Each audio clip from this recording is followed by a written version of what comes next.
So we're here to sign a bill that was part of our environmental rollout when I very first few days in office. We issued an executive order and really laid out a very far-reaching, bold vision. We've made huge progress on that. I think we've completed the vast majority of what we put already. We've appointed the state's first chief science officer as part of the Department of Environmental Protection. We established a blue-green algae task force with top researchers and scientists to make recommendations on to how to reduce the nutrients in the water and to identify the best projects to combat the algae blooms. They've already met. They have another meeting coming up in July. We created the Office of Environmental Accountability and Transparency, organizing, directing integrated scientific research and analysis to ensure that all agency actions are aligned with our key environmental priorities. We will name very soon the first ever Office of Resilience and Coastal Protection. We will have a candidate very soon, hopefully within the next couple weeks, that will help Florida, which is flood prone and hurricane prone, to build resiliency in the face of those threats. Of course, we replaced all the members of the South Florida Water Management District, have people on there doing a great job. Part of what we had to do that was a real heavy lift was the resources for water quality and Everglades restoration. I asked for a record investment of $625 million, and not only did we get that, but we exceeded it in the budget that I signed on Friday. So this is really a historic commitment from the legislature, and obviously with my approval for the state of Florida. But this money includes over $400 million for Everglades restoration.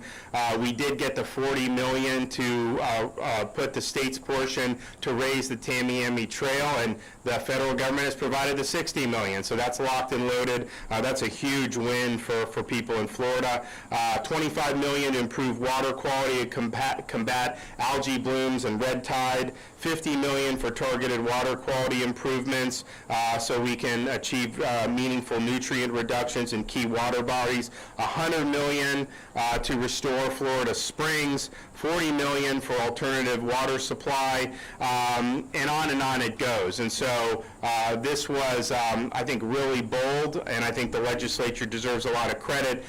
In particular, Senator Bradley, who's here, is the chairman of the Appropriations Committee. This is something that he really fought hard for, and he's been fighting for Protect Florida's natural resources since before I was governor. So we appreciate Rob's support on this. I am going to, as I said earlier, one of the things we put a number of things in this executive order. One of the things that we put was transferring the Environmental Crimes Enforcement Unit from Fish and Wildlife to DEP. We wanted to align resources that were focused on environmental protection. That's kind of the agency's mission, and so it made sense that the agency that's primarily in charge of protecting our natural resources would be the one where you have the criminal enforcement. And so we have expertise in the agency, and I think they can work very constructively with law enforcement. But this required legislative change. We had to change Florida law to do it. The legislature responded. Senator Bradley was very supportive, as well as some of our House members.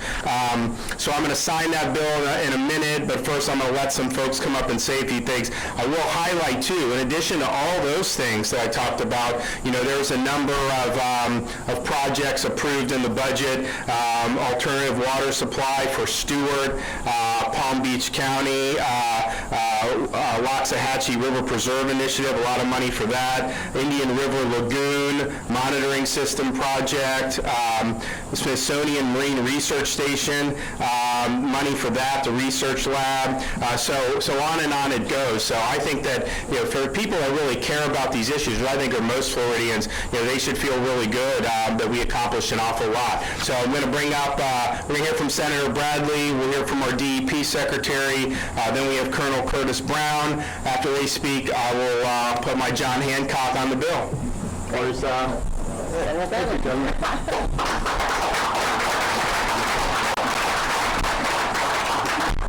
Governor, thank you. It's such an honor to be here today and be with Senator Hill and all my friends in the House of Representatives today. And it's appropriate that we're here next to Indian River Lagoon, because this really is ground zero for so many things that have happened in our state recently that has, I think, created a great awakening, not only in this community but in the state of Florida, about how our future is so inextricably tied to our environment and our water quality.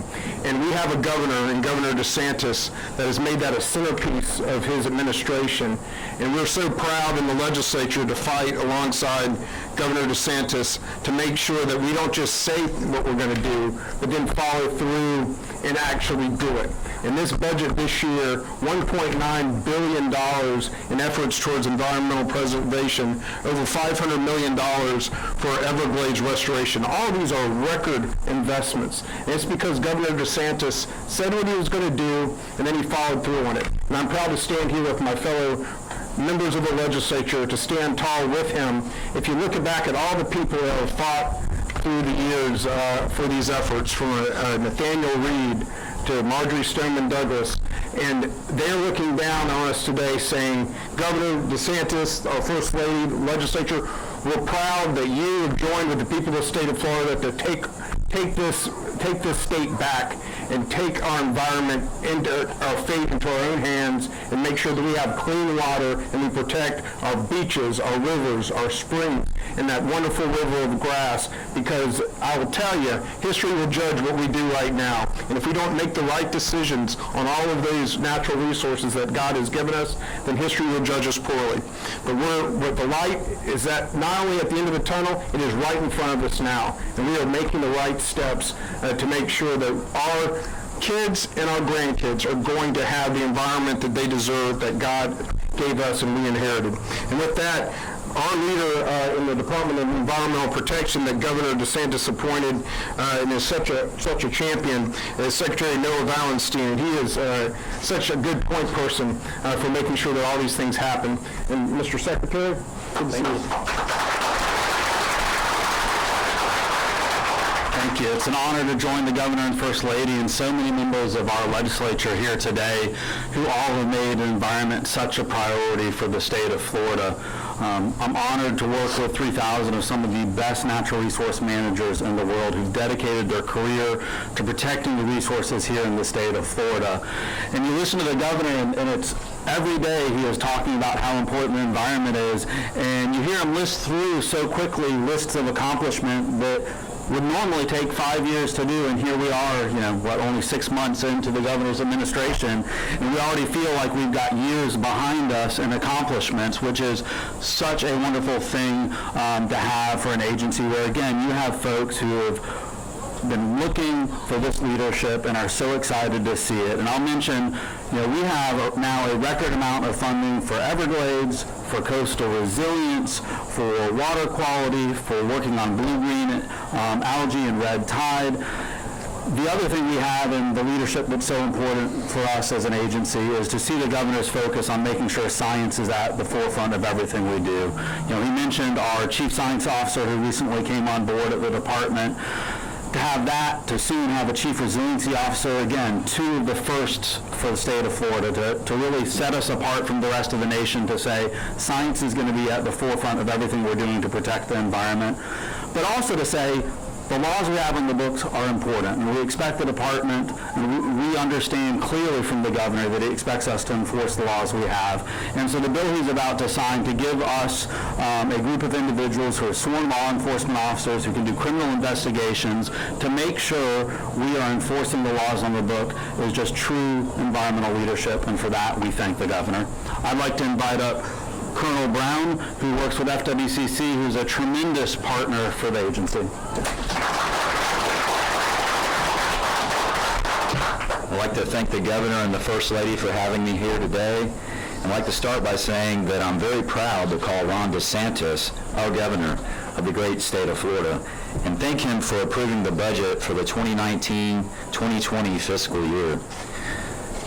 This year's budget strongly solidifies the Governor's commitment to the environment and conservation initiatives. We're extremely thankful for the funding this year for the 13 additional sworn law enforcement positioners that FWC will be receiving, which will provide enhanced conservation patrol and public safety. The budget also includes the transfer of environmental crimes, which has been mentioned, from FWC to DEP. That was called for by Governor DeSantis in his Executive Order 19-12. We thank the Governor for his bold leadership in allowing better alignment of these resources for conservation and public safety enforcement.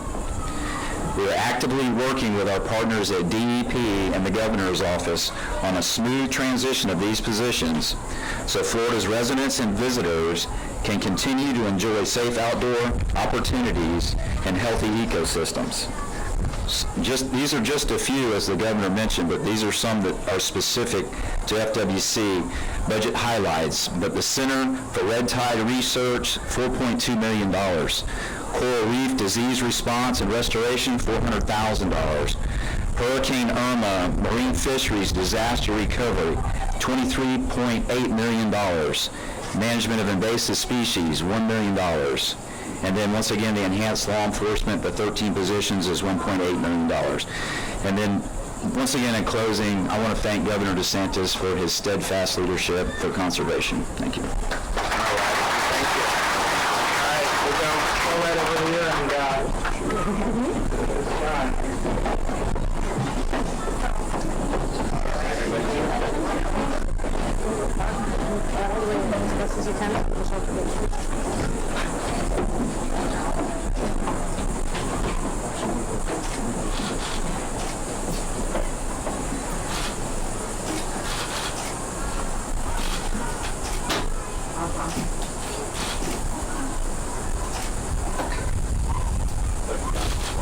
yeah, who wants one?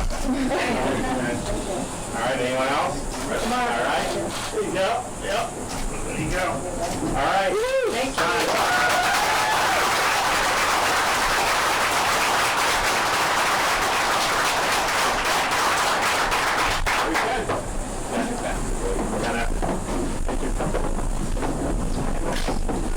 Questions from any of our assembled throngs? Questions? Yeah, I Yes, have a ma'am. question. Why take the move to move this law enforcement to DEP and out of Because DEP, this is, their mission is to protect Florida's natural resources. They have subject matter experts on pretty much everything. I mean, FWC does a great job, but it's not their sole responsibility to do this. They have certain responsibilities, and so I think in terms of unity of effort, focus, that this will be more effective. And I think that to have, you can have whatever laws you want, but if they're not effectively enforced, I think this will improve that. And I think it was good. And we had a number of people offer recommendations during our transition. This was one that a lot of people felt made sense. I thought it made sense, and so we're glad that the legislature responded positively. How many positions are moving over?